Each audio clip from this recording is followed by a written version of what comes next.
Welcome to Movie Caps. Today I will show you a thriller, adventure, action film from 1994 titled Speed. Spoilers ahead. Watch out and take care. A security guard is checking a basement and finds a repairman who says he's just checking the wiring, but the man tells him he shouldn't be here and asks for a work order. The repairman stabs him instead. A meeting ends in a workplace, as employees head into an elevator. Someone inside the building anonymously pushes a button and the cables holding the elevator break. The elevator begins to collapse.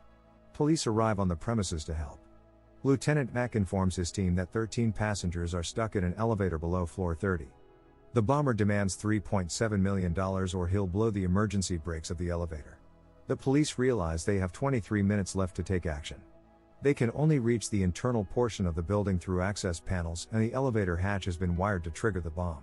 Officer Jack and Detective Harry volunteer to check it out. Since the nearest access panel is on floor 32, they rush to get there and enter the shaft to find it on top of the elevator. The people inside worriedly ask what is going on. Jack and Harry tell them they work for LAPD and handle the situation by saying that it's just a malfunction. Meanwhile, the bomber, Howard, is intently listening to their conversation. Harry asks Jack what he would do if a gunman was using a hostage for cover at an airport while heading to the plane and Jack was 100 feet away. He says he would shoot the hostage, in order to stop the gunman from boarding the plane and hurting the rest of the passengers. Harry thinks Jack is crazy. Jack tries to help the passengers by devising a strategy to take them out of the equation, so there is no leverage for Howard. He suspends himself upside down with a cable and attaches a hook to the elevator. Howard hears them and blows the brakes off. The passengers in the elevator tumble down and panic. The hook Jack attached is connected to a crane, and due to a great amount of pressure, it collapses, thus making the elevator plummet before getting stuck again. Jack drills open the access panel and reaches out to the panic-stricken passengers. He proceeds to get the passengers out one by one. One woman, in particular, is terribly scared, but they manage to save her as well. Jack comes to realize that the bomber is within the building. They learn that he is hiding in the freight elevators and try to sneak up on him, but he opens fire on Jack and Harry. Howard ends up cornering them in the elevator and taunts Jack while holding Harry hostage. They move out of the elevators and due to the desperate circumstances, Jack shoots Harry in the leg. Howard blows the place. Harry and Jack are receiving medals of valor for their bravery and service in an official ceremony. They are appreciated for saving the 13 citizens in the elevator. Howard is said to have died through his own bomb's explosion, but is actually watching the ceremony on TV, mockingly clapping. The police officers are celebrating their success. They realize they were lucky to make it through, as Howard could have blown them up. Afterwards, Harry heads home. In Santa Monica, Jack is getting coffee and muffins. He is talking to a friend who is a bus driver. Later, as he is about to drive away, his bus blows up out of the blue. He runs after the bus and feels confused. A payphone nearby rings up. When Jack picks up, Howard answers on the other end. He says he spent 2 years on the elevator job, only for it to be unsuccessful. He says he has an insane level of commitment. He got Jack's attention by blowing the bus. He insists on getting his $3.7 million. He asks Jack what he would do if a bus had a bomb on it. The bomb blows if the speed goes below 50 miles per hour, and is engaged when the bus first reaches that speed. Jack says he would want to know what bus it is. Howard tells him to play by the rules and tells him the location of the bus. He also instructs him that no passengers should get off or he will detonate the bomb, and he needs the money by 11 a.m. A woman named Annie hurriedly gets on the bus running downtown from Venice. Jack is driving after the bus at full speed. Inside the bus, the people are calm and composed. Their main concern is reaching their destination timely, as they have to slow down due to the traffic. Jack chases after the bus anxiously and eventually gets out of his car as he runs toward the bus. He tries to tell them to stop. He struggles as he tries to communicate that he's with the LAPD, but they don't stop the bus. Jack forcefully takes a stranger's car and recklessly follows the bus. Meanwhile, the bus goes over 50 miles per hour, activating the bomb. Jack yells at the driver that there's a bomb on the bus and tells him to stay above 50 miles per hour. He gets in touch with Harry and informs him that the bomber is still alive.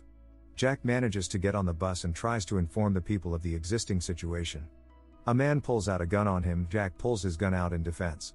He eventually puts it away and tries to control the situation. As the man with the gun is calming down, a passenger, Ortiz, tries to get control of him. The gun's trigger is pulled and it hits the driver, wounding him badly. Jack clearly tells the passengers that there's a bomb on the bus. Annie takes control of the wheel and the police prepare to take action as they leave in choppers. Howard is excitedly watching everything unfold on TV. Jack and Harry talk on the phone as Jack explains the bomb setup, an insane amount of C4, 3 triggers, and a timer set on a gold wristwatch. As they try to stay above 50, they crash through a lot of stuff. Annie tries her best to keep the bus moving. Howard is intently listening to the news channels and watching American football simultaneously, enjoying to the fullest. Harry and his colleagues discuss the bomber and realize he knows a lot about bombs, using a different design each time, instead of sticking to a particular type. He also tends to know every police countermeasure. Harry takes this point as his cue and decides to look at files of cops from the last 10 years. Mac and Jack stay in contact and try to handle the situation.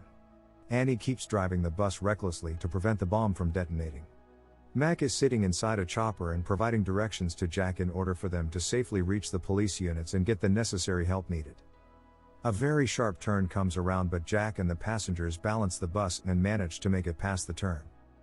The police authorities are preparing to save the passengers on one end, while the bus is following the given route. Jack appreciates Annie for her help with driving the bus in these tough circumstances.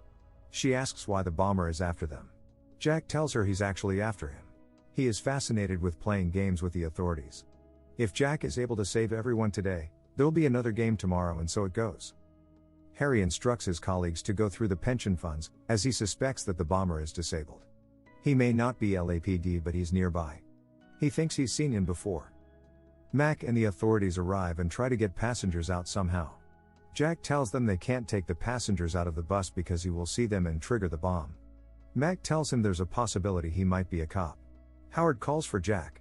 He negotiates with Howard and succeeds in getting the wounded driver off of the bus. A woman on the bus named Helen gets desperate and tries to jump off in order to make it to the authorities safely, but Howard blows up the front of the bus. The woman falls out and seemingly goes under the bus. The passengers are anxious and start arguing with each other. The situation is tense. Jack checks up on Annie and consoles her, as she is devastated. She is glad to be alive but simultaneously feeling guilty.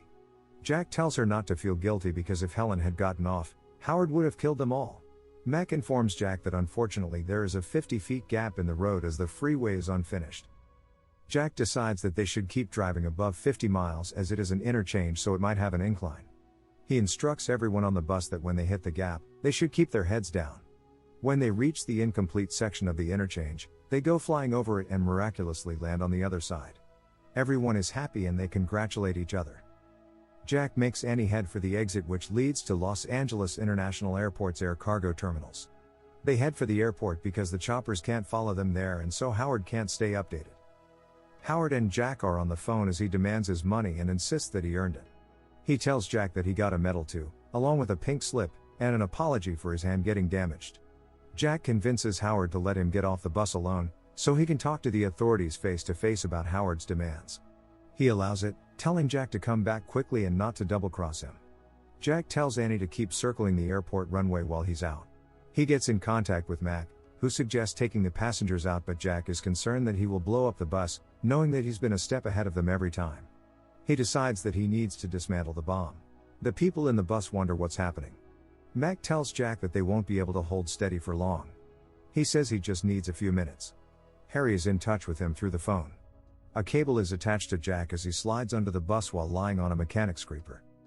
He works on dismantling the bomb with Harry's help and instructions. They realize they can't bypass it as it is a collapsible circuit. The authorities discover the identity of the bomber, a man named Howard Payne, who worked for Atlanta PD's bomb squad and retired in 1989, due to a small charge which left him with 9 fingers. Harry and his colleagues decide to go after him. Jack gets stuck under the bus and swerves constantly. Ortiz volunteers to help him. The cable breaks. Jack tries to hold on, and while doing so, he punctures the fuel tank. Annie panics as she thinks she drove over him. He's barely holding on when Ortiz opens the bus floor and gets him out. Jack tells Mac to get help in order to deal with the fuel tank issue. Harry and his team invade Howard's house. He tricks them by planting a bomb inside the house. When it detects them, it goes off. Harry is killed in the process. Jack gets a call. He thinks it's Harry, but Howard answers instead. He informs Jack that Harry died. He tauntingly guesses that the watch he attached to the bomb, which was a retirement gift, led Harry to him. He threatens him once again by saying that if he doesn't get his money, they will all die. While talking, he refers to Annie as a wildcat. He mentions a location for dropping the cash. Jack notices Annie's University of Arizona shirt. He realizes that by Wildcat, he's referring to Annie. This means he can see the inside of the bus. He has video footage but no sound. Jack tells everyone to look normal and just stare ahead. They record a tape of the bus' seemingly monotone environment. Mac makes the press go off air and play the tape of the bus on loop. Howard is temporarily deceived. Meanwhile, the authorities manage to safely get everyone off the bus. Jack and Annie are the only ones left. They lock the gas pedal and eventually get out as well, by using the bus floor's opening panel as a support underneath them.